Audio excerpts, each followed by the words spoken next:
Okay, welcome to part 3B of this series. We are continuing on before. The game remains paused. We haven't actually begun it. We're just looking at some of the key concepts. Last time we looked at county holdings, the fact that you do actually have vassals. What we're going to do now is look at something that's a concept called skills and traits, and that is really to do with all this lot here, which is this box here and these. These are skills. These things here are specific traits. So what is that all about? Well, you are given, or you inherit from your parents, certain base skills, and there's 5 of them. Okay, state diplomacy, martial, stewardship, intrigue, learning.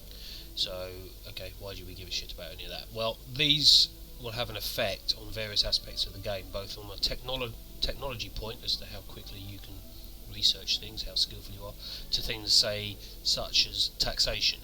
And we can give you an example. Again, this is going to be flicking about, so we'll do more of this when we look at the economics, which we will do in one of these other concept videos. But let's go on here, and we can see this guy's got some income.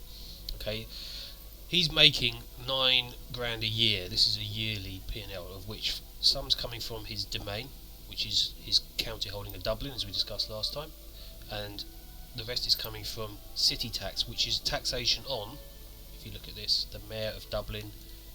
This guy here is paying us some tax because he's taking in this case 12.2, but he's giving it to us some tax, and that's based on a tax rate that we set. Again, that'll be a whole separate thing coming up, so we won't get bogged down in it. But if we go back, you can see in here he earns 4 from the county of Dublin. Click back to Dublin, we can see Dublin pays 4, and we own that outright, so we're earning 4 tax. But more importantly, it's not 4, it's 5.44. Why is that? Because the stewardship of the realm has given us a bonus of 36%, turning that 4 up to 5.44. So therefore, the better you are at stewardship, i.e. running your realm and collecting taxes, the higher this is going to be. If you absolutely suck at it, then what you're doing is you're costing yourself money because you're not squeezing the maximum amount of tax out.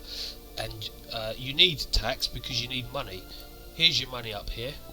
Currently have 41 of gold, and there's a monthly balance of 0.75. So how's that calculated? Well, we can tell this guy earns 9 a year, so every month that's 0.75. So that's how the kind of maths works out. So you care about traits in this instance, if we go back, because this stewardship number, or this stewardship number there, is actually having a direct effect on your tax income. So we'll get on to where you get these from, but just to show you the difference between these two numbers, I'm trying to explain what that is. These skills are his skills. These skills are a state skill. And what are the state skills? What it shows you. It takes stewardship, it takes his number, 5, nurtured, it takes half of his wives, so let's go to his wife, she's got 3, but it's rounded it down, so it's called it 1, and then it's added on 17 from his councillor, and his councillor over here, which we have briefly discussed and we'll do in more detail, is this guy. He's got a skill. If you go up to his stats, there's his stewardship skill of 17. Okay, so we've got a nice steward. As a result, the stewardship skill of the whole realm is 23. So therefore, you want to have good counsellors. You also want to get your skills up, and you also want to get your wives up. Okay, so you don't want to go around picking a wife that's got ridiculous stats or rubbish stats. Now, at the moment, his stats are not particularly stunning, and there's not too much more that is going to change his stats because he's an adult.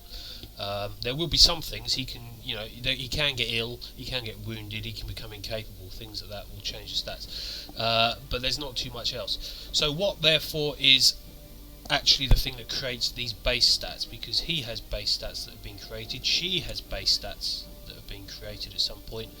Our steward, he's got base stats that have been created at some point. How the hell has that all worked out?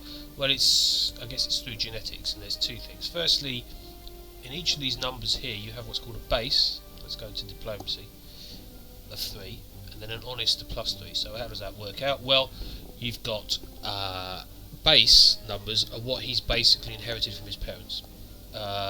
So when he was born, he would have had these stats, or not when he's born, but as he's growing up, he's inherited base stats from from his parents. So what would tend to happen if his parents had really high diplomacy stats themselves, he would probably inherit much higher base numbers. Doesn't always work, but he probably would. That's what he would do.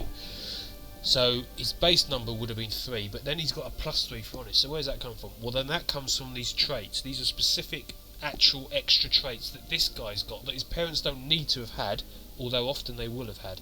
So what does it mean by honest? Well, there's loads of these different ones here, but here's honest. He's got an honest trait. What does that mean? Well, he's losing 2 for intrigue and +3 for diplomacy. Why? Because he's honest. He's not a very good liar, therefore he's not going to make a good spy, and spies need an intrigue skill, hence -2. However, he'd make a very good diplomat, therefore it ups his skill to 6. So you have a base, and then you have all these other ones which are affected by these various other traits.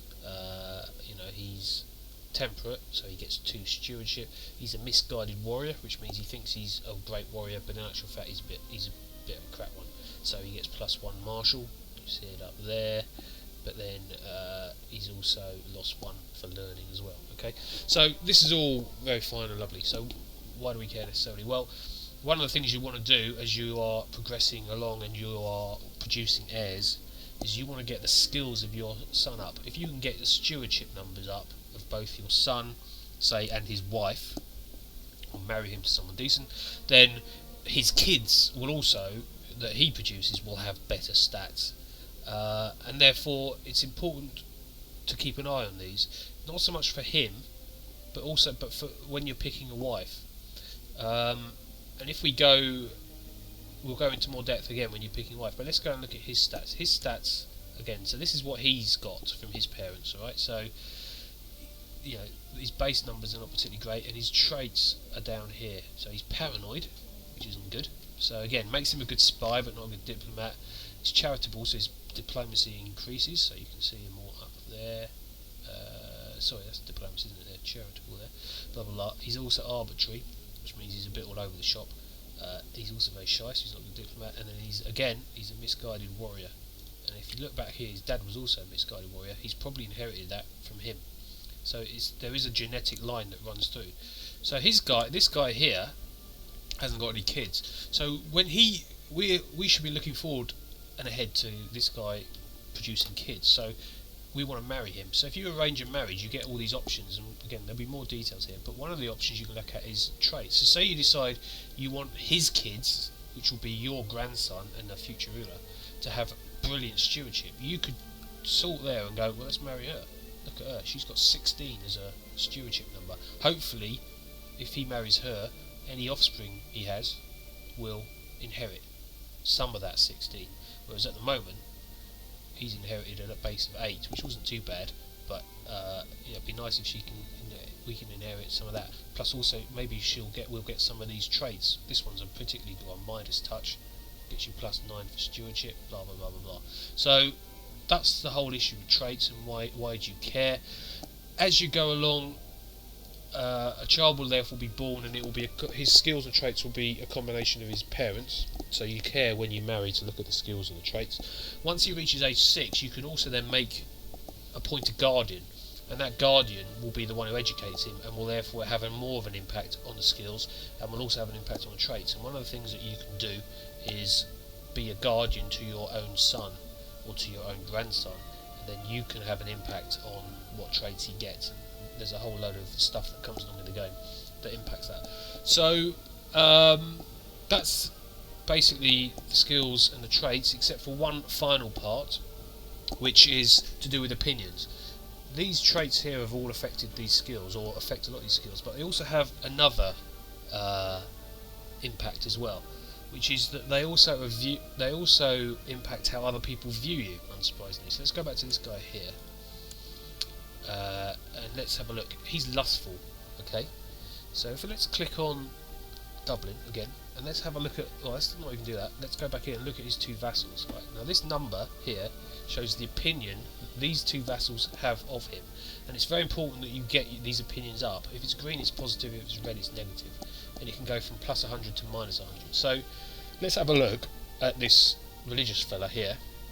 He's basically saying, what do I think? It's +30. If you hover it, you get an example of why. Now there's personal diplomacy, and we'll go into this, the long reign, gavelkin succession, which we'll talk about, court chaplain, blah blah blah. But if you look at this, church view on lustful, because he has the lustful trait, this guy is going to give him a -10. Go up to this bloke, there is no -10 for lustful. There's other stuff. Why is that? Well, this guy's God Squad, so he cares about things like that. This guy isn't.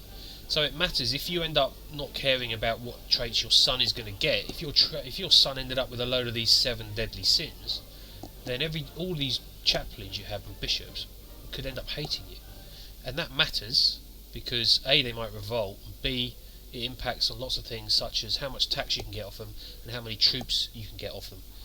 So you have to care about opinions. This guy here,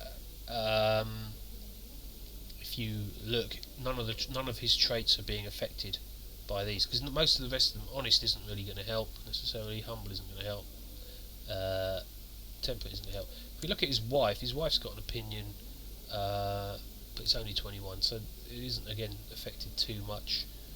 Let's have a look, see if we can see any more that are helping us. They're not really. So as you develop through the game, you'll see that those traits have an impact, and trying to get rid of them or trying to prevent your sons inheriting those traits is quite important, because they can have a big impact on the game going forward. So I apologise if that is shitloads of details and waffly, but that's a kind of overview of traits. And what the next one is going to be about opinions, so which we just touched on, but it's very important and what it means. So come back for that one if you are still awake.